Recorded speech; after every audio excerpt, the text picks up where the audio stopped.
एक लड़की एलिवेटर के अंदर खड़ी है, बटन्स बार बार प्रेस कर रही है, लेकिन एलिवेटर चल नहीं रहा। फिर अचानक वो बाहर झांकती है, जैसे उसे कोई देख रहा हो या शायद फॉलो कर रहा हो।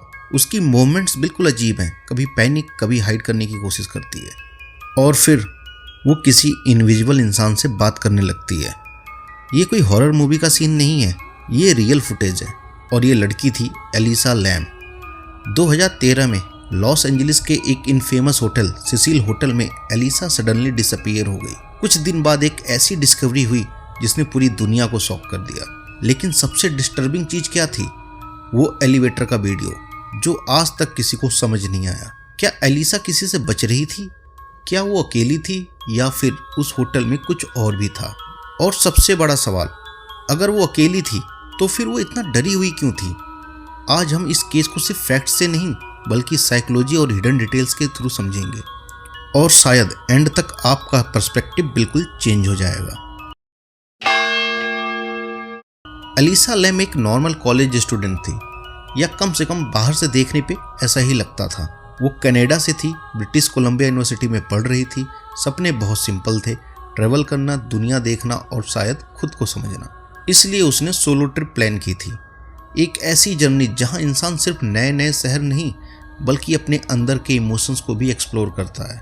उसका एक पर्सनल ब्लॉग भी था और वहां वो अपनी लाइफ की स्टोरी बिल्कुल हॉनेस्टली शेयर करती थी। कभी वो लिखती थी कि वो बहुत खुश है, होपफुल है, और कभी उसके वर्ड्स इतने हैवी हो जाते थे जैसे वो किसी ऐसे बैटल से लड़ रही हो जो उसको दिखाई नहीं दे रहा। एलिसा बाइपोलर डिसऑर्डर से स्ट्रगल कर रही थी। एक्सट्रीम हाइज जहां सब कुछ परफेक्ट लगता है, और फिर अचानक से एक्सट्रीम लोज जहां कुछ भी ठीक नहीं लगता। और सबसे स्कैरी पार्ट, कभी कभी इंसान को खुद पर भी कंट्रोल नहीं रहता। रियलिटी और इमेजिनेशन धीरे धीरे मिक्स होने लगते हैं, और जब आप अकेले ट्रेवल कर रहे हो एक अननोन सिटी में बिना किसी फेमिलियर सपोर्ट के साथ, तो छोटी सी इनस्टेबिलिटी भी बहुत बड़ी चीज बन जाती है। रिपोर्ट्स के अकॉर्डिंग ट्रिप के दौरान एलिसा का बिहेवियर थोड़ा अनयूजुअल रहता था। रूममेट्स अनकंफर्टेबल फील कर रहे थे, इतना कि उसे अपना रूम भी चेंज करना पड़ा। सोचो, एक लड़की जो ऑलरेडी इमोशनली इतना स्ट्रगल कर रही हो और फिर उसे और ज़्यादा आइसोलेट कर दिया जाए। लेकिन यहाँ एक बात क्लियर है, मेंटल इलनेस अकेला रीजन नहीं होता। हजारों लोग इस कंडीशन के साथ भी नॉर्मल लाइफ जी सकते हैं। तो फिर सवाल वही है, क्या एलिसा के साथ जो हुआ वो सिर्फ उसके माइंड के अंदर जो चल रहा था उसकी उपज थी, या फिर उसके आसपास की दुनिया में कुछ ऐसा था जो उसे धीरे धीरे तोड़ रहा था? अगर ऐसा था तो फिर सिसिल होटल ने उसे कितना अफेक्ट किया? लॉस एंजलिस के डाउनटाउन में एक होटल है। बाहर से देखो तो बस पुरानी बिल्डिंग्स ही लगती है, लेकिन अंदर की हिस्ट्री काफ़ी हैवी है। सिसिल होटल सिर्फ एक स्टे करने की जगह नहीं था, यहाँ सालों तक क्राइम, ट्रेजेडी और डार्कनेस का सेंटर बना हुआ था। 1930 से लेकर 2000 तक यहाँ पर मल्टीपल सुसाइड्स रिपोर्ट हुए थे। लोग इस होटल में चेक इन तो करते थे, पर चेकआउट बहुत कम लोगों ने किया था। कुछ केसेस में लोग बिल्डिंग से जंप कर गए, कुछ लोग रूम के अंदर ही डेड मिले, और धीरे धीरे इस जगह का नाम एक लास्ट स्टॉप जैसा बन गया। लेकिन ये सब ही नहीं, ये वही होटल है जहाँ इन फेमस सीरियल किलर भी रुका हुआ था। उनमें से ही था एक रिचर्ड रेमिरेज, जिसे नाइट स्टॉल्कर के नाम से जाना जाता था। सोचो, एक ऐसी जगह जहाँ ऑलरेडी इतनी निगेटिव हिस्ट्री हो, वहाँ रहना कैसा फील होगा। और फिर टाइम के साथ होटल का एनवायरनमेंट भी चेंज होने लगा, क्राइम रेट्स बढ़ने लगे, एरिया अनसेफ माना जाने लगा, और होटल धीरे धीरे एक डार्क रेपुटेशन का सिंबल बन गया। कुछ लोग कहते हैं कि जगह सिर्फ कंक्रीट और वॉल से नहीं बनती, बल्कि वहाँ जो कुछ हुआ होता है वो उसी जगह में रह जाता है, एनर्जी के फॉर्म में या फिर एक मेमोरी के फॉर्म में। ये साइंटिफिक हो या ना हो, लेकिन एक बात क्लियर है, सिसिल होटल कोई नॉर्मल जगह नहीं था। और जब एलिसा वहाँ स्टे कर रही थी, वो सिर्फ होटल में नहीं थी, बल्कि वो एक ऐसी जगह थी जहां का पास्ट कभी कंप्लीटली गया ही नहीं था। जनवरी 2013 एलिसा लैम लॉस एंजलिस पहुंच चुकी थी और सिसिल होटल में उसने चेक इन कर लिया था। शुरू के कुछ दिन सब कुछ नॉर्मल लग रहा था। वो सिटी एक्सप्लोर कर रही थी, फोटोज ले रही थी और अपने पेरेंट्स से कांटेक्ट में भी थी। हर दिन वो उन्हें कॉल करती थी, एक रूटीन बन चुका था। लेकिन फिर अचानक ये सब कॉल्स बंद हो गए। पहले एक दिन, फिर 2 दिन, और फिर कंप्लीटली साइलेंस। उसके पेरेंट्स को कुछ गलत फील हुआ, और जब उन्होंने उसे कांटेक्ट करने की कोशिश की तो कहीं कांटेक्ट नहीं हो पाया। तो उन्होंने मिसिंग रिपोर्ट फाइल कर दी। पुलिस ने इन्वेस्टिगेशन शुरू कर दी। सिसिल होटल के स्टाफ से पूछा जाने लगा, गेस्ट की भी इंक्वायरी की गई, लेकिन किसी के पास कोई भी क्लियर आंसर नहीं था। किसी ने एलिसा को क्लियरली लास्ट टाइम कभी भी नहीं देखा था। लेकिन चीज़ें और वियर्ड तब हुई जब पुलिस ने होटल के कैमरास चेक किए। फुटेज में एलिसा दिखती है सिर्फ एक जगह, एलिवेटर। उसके अलावा कोई क्लियर ट्रेल नहीं मिला, ना कोई एंट्री ना कोई एग्जिट, जैसे वो बस हवा में गायब हो गई। सर्च ऑपरेशन और इंटेंस हो गया। होटल के हर फ्लोर चेक किए गए, रूम्स, हॉलवेज, स्टोरेज एरिया, सब कुछ, लेकिन वहाँ कुछ भी नहीं मिला। इवन रूफ टॉप भी चेक किया गया था और ऑफिशियली वहाँ कुछ भी सस्पिशियस नहीं मिला। यहाँ पर एक और डिस्टर्बिंग चीज़ है। होटल के अंदर रह रहे कुछ लोगों ने कहा उन्होंने एलिसा को लास्ट फ्यू डेज में कुछ अजीब हरकतें करते हुए देखा था। कोई कह रहा था कि वो अकेले बात कर रही थी, कोई कह रहा था वो अनयूजुअल तरीके से रिएक्ट कर रही थी, लेकिन ये सब एक कहानी थी, कोई सॉलिड प्रूफ नहीं। और जितना टाइम बीत रहा था उतना ही केस कंफ्यूजिंग होता जा रहा था। एक लड़की एक होटल के अंदर कैमरा सर्विलेंस के बीच ऐसे कैसे डिसअपीयर हो सकती है?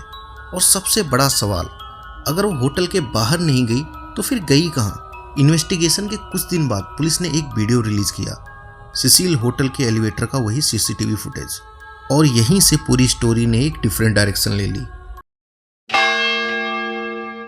वीडियो स्टार्ट होता है, एलिसा एलिवेटर के अंदर एंटर करती है। वो मल्टीपल बटन्स को प्रेस करती है, ऑलमोस्ट सारे फ्लोर्स को, लेकिन एलिवेटर क्लोज नहीं होता, जैसे सिस्टम फ्रीज हो गया हो। फिर उसका पूरा बिहेवियर चेंज होने लगता है। वो सडनली कॉर्नर में चली जाती है और बाहर झांकती है, जैसे कोई हॉलवे में खड़ा हो। कोई तो था जो कैमरे में दिख नहीं रहा था। फिर वो वापस अंदर आती है, बटन्स को दोबारा प्रेस करने लगती है, बिल्कुल रैंडम सीक्वेंस में, जैसे वो पैनिक में हो। और फिर सबसे अनसेटलिंग पार्ट, वो एलिवेटर के बाहर जाती है और अपने हाथों से अजीब से जेस्चर्स करने लगती है, जैसे वो किसी से बात कर रही हो या फिर आर्ग्यू कर रही हो। लेकिन वहाँ कोई नहीं होता, एटलीस्ट कैमरे में तो नहीं दिखता। उसके हाथ अननेचुरल तरीके से मूव कर रहे होते हैं, जैसे किसी इनविजिबल प्रेजेंस के साथ इंटरेक्ट कर रही हो वो। और फिर वो वापस एलिवेटर में आती है और फिर बाहर निकल जाती है, और उसके बाद वो कभी कैमरे में दोबारा नहीं दिखती। सबसे स्ट्रेंज चीज, जैसे ही एलिसा एलिवेटर से कंप्लीटली बाहर जाती है, एलिवेटर फाइनली क्लोज हो जाता है, बिल्कुल नॉर्मल, जैसे कुछ हुआ ही नहीं। ये वीडियो जब पब्लिक हुआ तो इंटरनेट पे एक्सप्लोड हो गया। लोगों ने हर फ्रेम को एनालाइज किया। कुछ लोगों ने कहा ये मेंटल ब्रेकडाउन लग रहा है, कुछ ने बोला वो किसी से बच रही है, और कुछ ने ये भी क्लेम किया कि वीडियो में कोई इनविजिबल प्रेजेंस है। लेकिन जितना ज्यादा आप लोग इस फुटेज को देखते हो, उतनी ही ज्यादा क्वेश्चंस खड़े होते हैं। अगर वो अकेली थी तो बात किससे कर रही थी? अगर वहाँ कोई और था तो कैमरे में क्यों नहीं दिखा? और सबसे क्रीपी बात, वो इतनी डेस्परेट क्यों लग रही थी, जैसे उससे पता हो कि कुछ गलत होने वाला है। एलिसा के मिसिंग होने के कुछ हफ्तों बाद होटल के गेस्ट ने एक कंप्लेंट की।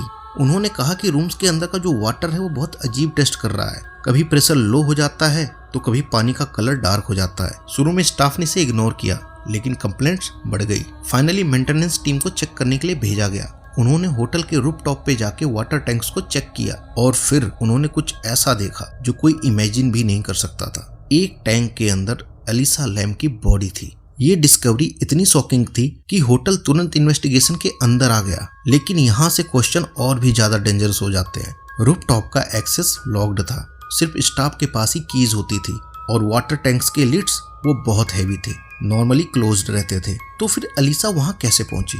क्या वो खुद गई? लेकिन अगर ऐसा है तो उसने टैंक का लिड ओपन कैसे किया, और फिर उसको बंद किसने किया? और अगर कोई और इन्वॉल्व था तो किसी ने कुछ देखा क्यों नहीं? और सबसे डिस्टर्बिंग चीज, उसकी बॉडी वहाँ इतने दिनों तक थी और लोग वही पानी यूज कर रहे थे। ये रियलाइजेशन ही इतना हॉरिफाइंग था कि पूरा केस एक नाइटमेयर जैसा लगने लगा। अब ये सिर्फ एक मिसिंग पर्सन का केस नहीं था, ये एक मिस्ट्री बन चुका था जिसका कोई क्लियर आंसर नहीं था।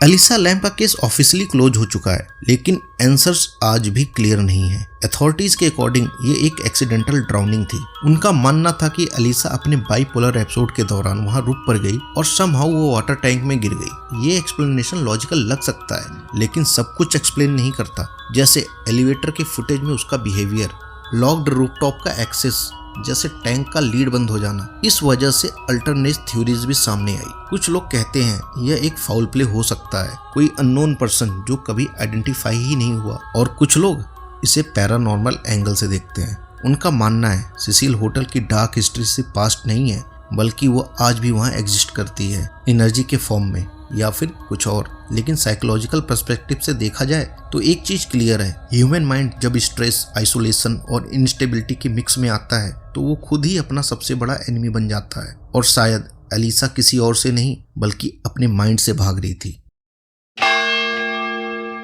एलिसा लैम का केस आज भी अनआंसर्ड मिस्ट्री है। एक लड़की, एक होटल और एक ऐसा सीक्वेंस ऑफ इवेंट जो लॉजिक से एक्सप्लेन ही नहीं होता। हो सकता है ये सिर्फ एक ट्रेजिक एक्सीडेंट हो या शायद कुछ डिटेल्स जो हमने मिस कर दी हो, लेकिन एक बात क्लियर है, जो उस एलिवेटर में हुआ या जो उसके बाद हुआ वो इतना सिंपल नहीं था जितना दिखाया गया।